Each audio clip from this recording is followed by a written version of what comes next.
Actually, tiller steer motors are quite underrated, I think. There's so many advantages of having a tiller steer motor, particularly for fishing and general boating. One of the things that I like is that you've just got so much more room in the boat. Instead of having a steering wheel and a console in the boat, now a small boat becomes a big boat. Look, I just find you've got more room. Yeah, it's just very handy having a tiller steer for this style of fishing. Very responsive, like we said, and if you do get a fish and need to move away from the bank, it happens instantly. It's easy with two people as well, because you have a situation where you can keep fighting your fish and not move, and the other person can grab the tiller. It's not a matter of getting out from behind a console to share the steering. It's just a matter of grabbing the tiller and getting at it from the bank.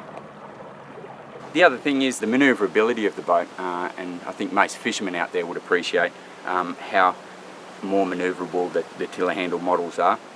If I've got a steering wheel here, to turn lock to lock can take some time, whereas with the tiller handle I can simply be at lock to lock within a second. And one thing that I've noticed with the tiller handle model is that compared to the steering or front control model, is that you're also getting more steering angle. So when I move the steering to its full lock to starboard or full lock to port, the actual degree angle that the engine moves is much more than what we would get if we were turning the steering wheel lock to lock.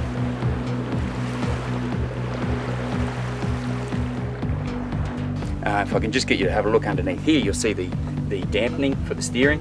Steering dampener basically helps to have less friction or more friction. If you're going at faster speed, you might have more friction, and basically almost let go of the tiller handle and it'll keep tracking straight ahead. The Yamaha tiller handles are exceptional in their design, in that their length is quite good. The ability to be able to control the motor is very comfortable and user-friendly. Lots of features on our Yamaha tiller handle as well. Features such as the friction on the throttle here. You see that we can tighten up the friction or loosen off the friction. I think if you're just starting out, a good idea is to actually back that friction off, so that underway, if something was to happen, if you were to let go of the throttle, the throttle will basically return back to a safe idle. The comfort features that the tiller handle has on the Yamaha are also very important and well worth noting. We've got two convenient switches. One here is on the end of the throttle grip, which is our trim and tilt adjustment. By simply hitting the up and hitting the down, we can change the attitude of the boat as we're going along. In a forward control motor, we'd have that on a handpiece off the side here, but with the tiller handle, it's very convenient. With the touch of your thumb at the end of the throttle grip, we can simply trim up the motor or trim down the motor. We don't need to be looking back for another switch.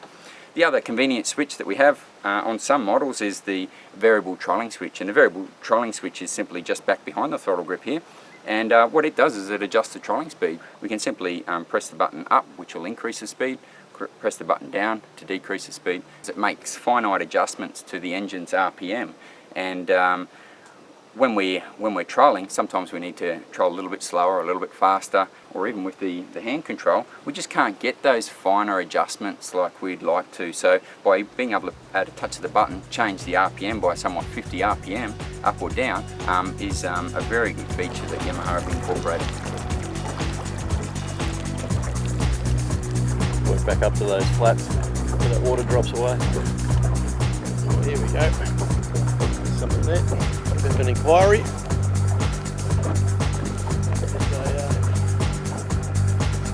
Yep.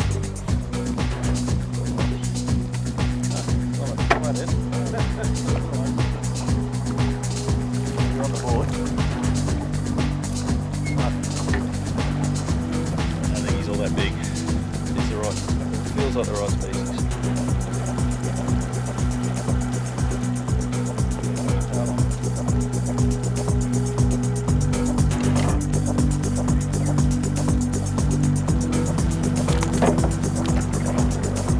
Nice release, Toss.